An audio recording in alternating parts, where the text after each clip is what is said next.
Speaking of contracts, Rey Mysterio is expected to sign a new part-time deal with WWE at some point down the road. I know he's currently scheduled for a match over in New Japan against Jushin Thunder Liger, which sounds awesome. I know both guys are in the twilight of their respective careers, but having seen Rey Mysterio myself at the Rumble, the reaction he received was raucous. It was one of the loudest pops I heard all night.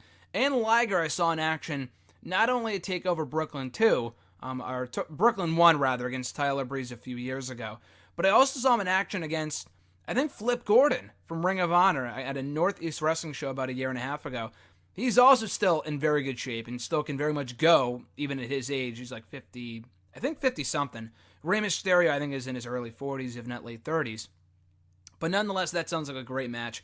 I was very surprised when I heard, when that match was announced, that Rey Mysterio has never before competed for New Japan. That blew my mind, but really cool to see him over there, kind of following in the footsteps of Chris Jericho.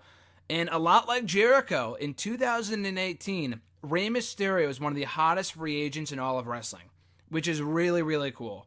Obviously, he just finished up with Lucha Underground. WWE wants him. Impact wants him. New Japan wants him. That's awesome. And again, after the shape that he appeared to be in at the Rumble, he deserves everything that's coming to him. Rey Mysterio can still very much go, even at this age of his career, even at this stage of his career, I should say, or at his age. Either one, I guess, really works. But the work that he was doing in Lucha, didn't hear really many rumors of him getting hurt. I mean, I know it's a different schedule, and I know there were conflicting reports whether WWE wanted him to come back and what kind of deal they wanted him for. I could understand them wanting to bring him in on a full-time basis. Kurt Angle wanted the same thing. Go back to 2014, Kurt Angle wanted to return to WWE, but WWE initially said no, because they wanted him back on a full-time basis. He said, my body could not take that. I would fucking die in a few weeks. My body would break down on me. So he said no and went back to Impact. And it worked out wonderfully the way that it did with him coming back last year after WrestleMania, and he's been a great asset to Raw ever since as the general manager. Rey Mysterio, I think, could be more active than Kurt Angle has been, who has only wrestled a handful of matches. On a whim, by the way, too. They weren't matches that were really advertised in advance. One was at a house show. One was at TLC that was announced literally 2 days beforehand. And then Survivor Series, which he was announced for, I think, maybe like a few weeks before the pay-per-view. But still, they didn't really make as big of a deal about it as they probably should have.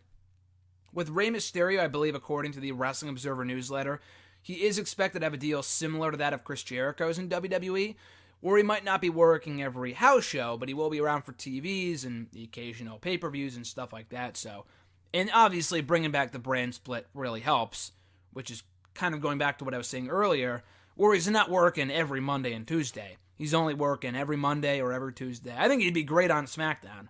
SmackDown was the Rey Mysterio show for a long time there in the late 2000s, early 2010s. So bringing it back to the Blue brand, that's a tongue twister, would be a great idea at some point later on in 2018 after he's wrapped up his prior agreements and stuff like that. Is already agreed to dates on the independent scene in New Japan and other companies like that. Would be great to see him in WWE, back in WWE at some point down the road on a part-time basis.